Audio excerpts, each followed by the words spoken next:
Sa iba pang balita, isinampa na ang kasong 21.4 million pesos estafa ng Philippine Deposit Insurance Corporation o PDC o PDIC sa ilang mga bank executives ng isinarang Rural Bank of Bacolor sa Pampanga.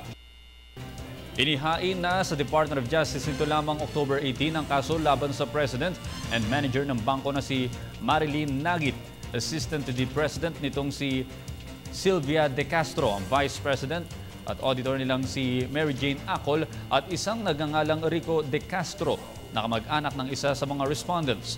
Ayon sa PDIC, ang apat ay nagkakuntsaba na mag-cash advance ng 21.42 billion pesos mula taong 2006 hanggang 2008 na ginamitan ng pekeng dokumento. Ipinilabas ng Rural Bank of Bacolor na may 100 mahigit na mga borrowers silang kliyente. Ngunit sa huli ay nalaman na rin ng PDIC na wala palang talagang naglo-loan sa nasabing bangko. Ayon sa PDIC, tuloy-tuloy ang gagawin nilang paghahabol sa mga tiwaling bank officers para mapangalagaan ng financial stability ng bansa.